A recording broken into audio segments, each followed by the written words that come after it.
نبدأ من هذا السؤال هذايا يقول مالي إلى أين والجزائر في ورطة. يا أخي الجزائر علاش في ورطة؟ مالي إلى أين؟ كذلك علاش مالي إلى أين؟ مالي باينة وين حتروح. مالي إلى أين؟ وين حتروح؟ وين حاب زعما تروح؟ دولة اللي اغتصبتها مجموعة وما عندهمش القبول الإقليمي وما عندهمش القبول الداخلي الشعبي. الناس الداخل مش قابلين هذا الوضع هذا، سواء كانوا أزواد اللي هما جزء من مالي، سواء كانوا المجتمع المدني داخل مالي أو مجتمع قبلي اللي عندهم، اللي هما تحت قيادة الداعية محمود ديكو. محمود ديكو كل على بالنا بلي هو رمز من رموز مالي اللي عنده كلمة جد مسموعة هناك في القبائل وفي ما يسمى بالمجتمع المدني المالي. وعندنا كذلك الأزواد، الأزواد اللي رغم اختلافهم التوجهات أو في التحالفات أو حتى في الأهداف، لأن منهم من يريد الانفصال، منهم من يريد دولة إسلامية إسلاموية، ومنهم من يريد حقه فقط، أعطني حقي. رغم اختلافهم لكن كلهم متفقين في الأزواد، متفقين على تجريم هذا آه، قويطة، مع تجريم قويطة وحاشيته. و يعني الأمور واضحة وين حتروح. زيد إذا كان ما رضاش عليك المحيط تاعك أو الإقليم تاعك، فبطبيعة الحال راح تدور عليك. مع الأول كان الضغط علينا وحدنا، كان الضغط علينا وحدنا. كنا إحنا من يعاني من هذا الانقلاب تاع مالي هذا، لأنه كان يستهدفنا إحنا قبل غيرنا بواسطة الإمارات، المروك، معولين يعني يمولوا قويطة هذا باش يدير لنا عدم استقرار لينا. الأزواج ما هي إلا خطوة فقط باتجاهنا، يعني هما صابوا شغل زرب بيننا وبينهم، ألا وهو منطقة الأزواج. منطقة الأزواج اللي راه يتحارب فيهم. لو كان جازوا على منطقة الأزواج أو قدروا يطيحوا الأزواج ويغلبوهم، أكيد راح يولي الكليك. إلا ولا الكليك يعني يفتح طريق ونعاودوا نشوفوا تيغن تورين 2 وتيغن تورين 3 ونشوفوا عمليات إرهابية اللي تستهدف الحقول تاع النفط تاعنا، وهذا هو الهدف تاعهم هما في حقيقة الأمر. مع الأول كان الدرك علينا وحدنا. كنا وحدنا من نندد بهذا الأمر، لكن دول أخرى مازال ما استشعرتش الخطر. ها هو الحق الآن الدرك إلى نيجيريا. الدرك إلى نيجيريا، أو هاد الخلوطة اللي راهي صارية تما أثّرت على نيجيريا.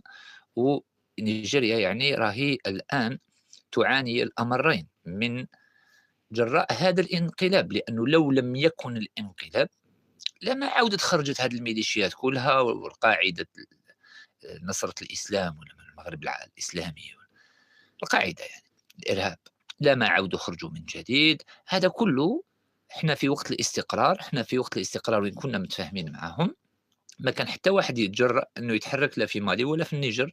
لكن الآن انظروا كيفاش عاودت ولات سياسة حكم الغابة وقانون الغابة هناك، أو قانون الغاب. شوفوا كيفاش عاودت تدهورت الأوضاع. دونك أنا بالنسبة لي هذا كان شرًا لا بد منه. هذا الشر الذي يحدث الآن في مالي لا بد منه. دوك أنت واحد اللي يخرج عليك واللي يحفر لك، أنت لازم تضربه. كاين عدة طرق كيفاش تضربه. يوم بعد تضربه راح يعاني. إذا عانى هذيك المعاناة تاعو راح تنقلب عليك. يعني راهو ماشي قال لك راح تضرب واحد في بعيد عليك ولا لا، هو في الجوار. يعني راه في الجوار عدم الاستقرار تاعو يأثّر علينا إحنا بطبيعة الحال. لكن هذا شر، هو شر على كل حال. لا بد منه. كان لازم كيما نقولوا إحنا بالدارجة خلّطها تصفى. خلّطها تصفى. لو كان ما تخلّطهاش هي ما تصفاش. لازم تتخلّط باش تصفى. وهذه هي، هذا هو ما يحدث الآن. باش تصفى لازم تتخلّط وراهي مخلّطة في مالي. والآن ما راناش وحدنا، نيجيريا كذلك استشعرت الخطر. الآن كل المجتمع الدولي كذلك راه ينظر إلى ما يحدث في مالي عكس ما كان عليه في السابق. كنا وحدنا، كانوا لاتين بأمور أخرى بحرب غزة، لاتين بقضايا أخرى ومتناسين القضايا تبعنا إحنا الإقليمية. لكن منين قربوا لعندنا ومشاو إلى قضية الصحراء الغربية، ومشاو إلى قضية ليبيا والسودان، فتحوا هاد الملفات هادوما تاع الجهة تاعنا، بطبيعة الحال رايحة الأمور تعاود تتخلط. هذه من جهة. من جهة أخرى كاين اللي يقول لي من هي الأطراف التي راهي تخلط، يعني ما يحدث في مالي هذه خلطة. هل الجزائر؟ لا، الجزائر ما عندهاش علاقة. الجزائر كي توقف عليك الدعم برك تتخلط، لأنه الاستقرار تاعك راه مبني على الدعم الجزائري، على الدعم الجزائري. يا إخواني أخواتي، منين كانت الأمور مستقرة، مالي كانت مستفيدة أيما استفادة من الجزائر ومن الاقتصاد الجزائري. على بالك حنا الكل كانوا يرضعوا، كل واحد منين راه يرضع، كاع الكل كانوا يرضعوا. الجزائر مجرد أنها توقف عليك الدعم، تغلق عليك، خلاص يعني راك دورها يكفي. الجزائر كفاية أنها برك ما تعاونكش، برك دخلت في حيط. ثم بعد ذلك يدخلوا أطراف أخرى. هاد الخلطة هذه راكم على بالكم شكون؟ كاين الإمارات، أي دخلت على خط أمريكا، اللي عاودت فعلت الخلايا النائمة تاعها، والقاعدة عاودت حياة بعد ما كانت راقدة في سبات. كنا تكلمنا عليها وقلنا أمر غريب راه يصرى، يعني القاعدة وداعش ما بانوش. علاش ما بانوش؟ لأنه جا ترامب، وترامب حب يدير السلام، أكيد يحبس الخلايا تاع CIA تاعو تاع روسيا، يحبسهم. حبسهم، كانوا حابسين، شفنا بلي ما عندهمش تحرك كبير ما عدا واحد التحرك صغير شوية صغير شوية في سوريا. هذا ما كان، ما كانش، لا كنت نشوف أنا القاعدة وداعش يتحركوا، لا ولا بانوا ولا ظهروا حتى باش تشوف بلي مسيسين. الآن عاودوا بانوا، الآن عاودت بانت القاعدة، عاودت خرجت، عاودت قوات، عاودت بدات تتحرك. هذا وقتاش تحركت هذه القاعدة؟ هل تحركت في الوقت اللي كانت حنا عندنا مصالح هناك؟ لا، في وقت لا مصلحة تاعنا حنا خلاص، يعني في وقت ما انقلبوا علينا. دونك أنا هنا بالنسبة ليا الله يقوي شيطانهم، الله يقوي شيطانهم. لأمريكا يعني أريد أن أقول كاع راهم داخلين، الرواسة داخلين، الإماراتيين داخلين، لي زاميريكان داخلين، الكل راهم داخلين في القضية تاع مالي هذه. إلى أين مالي؟ إلى سقوط، ما عندهاش طريق آخر، إلى سقوط هذا الحكم الانقلابي هذا. ما عندهمش يعني ما كاش نتيجة أخرى متوقعة ما عدا سقوطهم، يعني راح يسقط هذا النظام هذايا الانقلابي، مش راح يشد أكثر من هكا. يعني تغلقت عليه كل الأبواب الآن، راه في أزمة خانقة.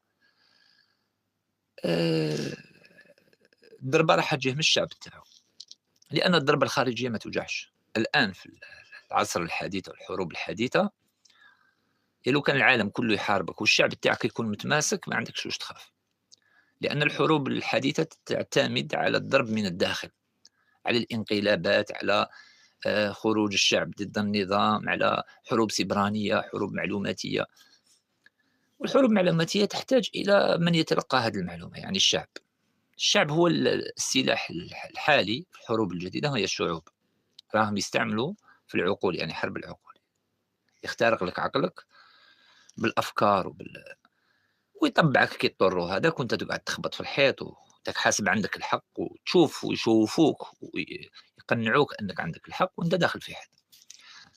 هذا اللي كنا خايفين منه احنا خايفين الشعب آه، يمشي مع هذا الانقلابيين. لكن الآن نشوفوا هذه الأزمات، الوقود ما كاش، القراية حابسة، القطاعات الحساسة كلها حابسة. هذا كله واش حيخلي الشعب يدير؟ الشعب راح يخرج ضد هذا الانقلابيين، وبالتالي راح يضعفوا دونك ماذا يحدث في مالي؟